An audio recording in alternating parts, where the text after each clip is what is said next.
Gavin. You have the right to remain silent. We've been assigned to guard him till after the grand jury. What? I don't care if you have to take out 100 people, long as he's one of them. I'll need to borrow your car, McCall. Not a scratch? Trust me. You got a license to drive this thing? Got your partner here looking into her grave unless you do what I say. It goes with the badge. Better you than me.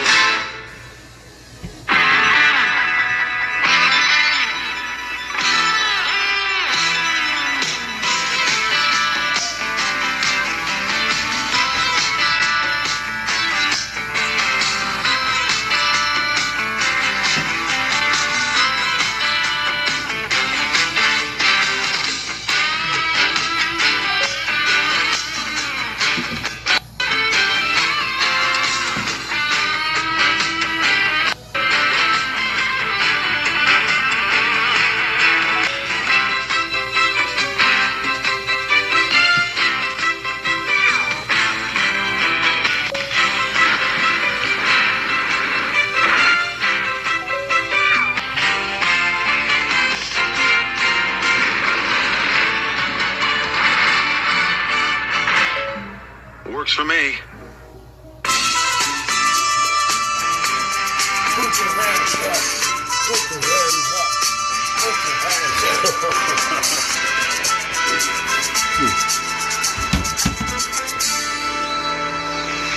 I've been after Gavin for years. I know his M.O.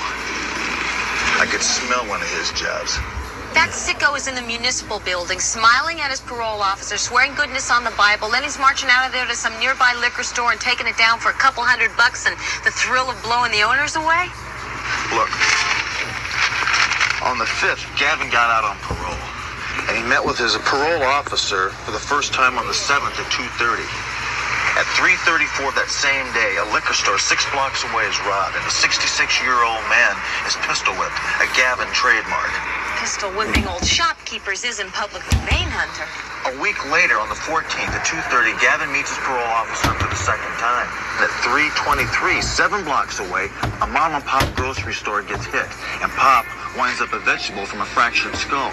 And the 21st at 3:44, Gavin shows up. Okay, you made your point. There he is. Follow me, but don't come in unless there's trouble.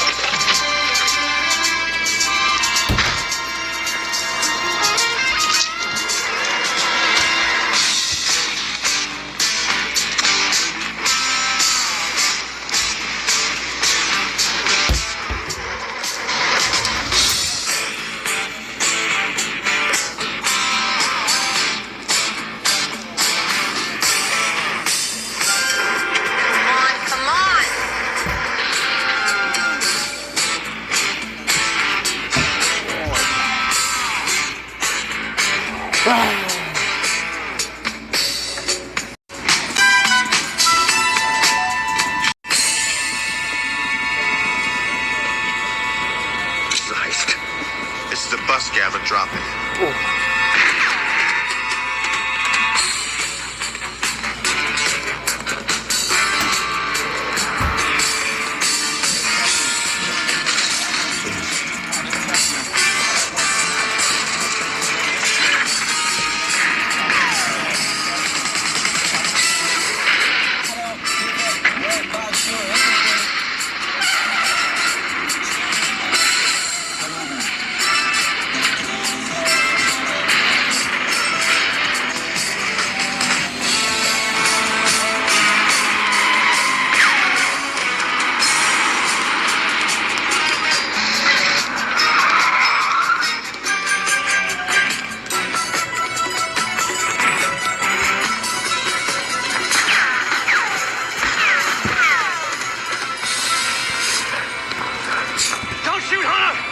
Turn around.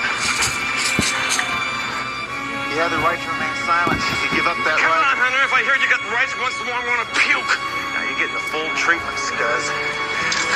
You're not going to get out of this with some technicality. Come on. Now, before you turned in your arrest report on Gavin, you made sure you double-checked it to see if you filled it out right? Yeah, I told you. And you also included the fact that I read him his Miranda rights before I cuffed him. Hunter, what is this? I filled out an arrest report before, you know. Look, I've arrested this guy twice, McCall.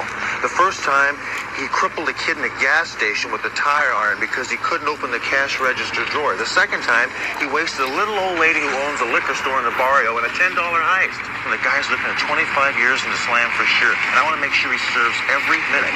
Hunter! McCall! Oh, no. You know you're supposed to report in before you take your lunch break? Well, if the captain gave us a car with a radio that worked, we'd be glad to comply, Bernie. That excuse is getting very, very tired, McCall. Yes, well, maybe you should have that fixed. In the meantime, you two have been assigned to me regarding that killer you brought in yesterday, Gavin. It's jail duty. The sheriff's in charge. No, he's not in jail anymore. He's been transferred to the Biltmore Plaza Hotel. We've been assigned to guard him till after the grand jury. What? We made a deal with Gavin. Immunity from prosecution and relocation under a new name. On what basis? We had him cold, in the act with a gun in his hand. Who the hell do you think you are, questioning decisions made by your superiors? Since he brought Gavin in, I think Sergeant McCall deserves an explanation, Captain. I'm McCall. He's Hunter, but that's okay. I'm just as hot over this as he is. What we have here is quite simply a quid pro quo. Do you know what that means? Yeah, I scrubbed your back and you scrubbed mine. Only if you get into a tub with Gavin, you're going to come out dirtier than when you went in. Well, in this case, we fully intend to cleanse the entire city of Nate Demarest. Gavin's giving you Demarest? You're putting us on. Murder 1. 4 counts. Enough to put Demarest away for the rest of his life. Maybe even into the gas chamber. It's a scam. Demarest is in the high bleachers, and a punk like Gavin wouldn't even get close to him. Today, maybe. But 10 years ago, Demarest wasn't much more than a punk himself, working his way up one body at a time. Gavin knows where those bodies are buried, and there's no statute of limitations on murder. I'll be at the hotel with Gavin going over his testimony if you need me. I would like to commend you both on your handling of Gavin's arrest. Your conduct, your paperwork, everything was perfect. That's why he gave us Demarest. He didn't leave him any other out. So thanks again. You cut him loose, he's gonna kill again. He won't live long enough. Demarest will see to that. Only over your dead body, Hunter. And yours, McCall. I'm not gonna help protect this guy, Captain. No way. Yeah, me too. I pass. I'm not asking for volunteers. That's part of Mr. Gavin's deal, that you be assigned this duty. Oh, Mr. Gavin's request, huh? That's rich. I'll bet he's getting a real kick out of this. Let me pass on a word of warning to you. If Gavin so much as catches a cold, the two of you are going to wind up directing traffic. You clear on that? Now, Sergeant Terwilliger's got the guard detail on this. He'll give you orders. That's it.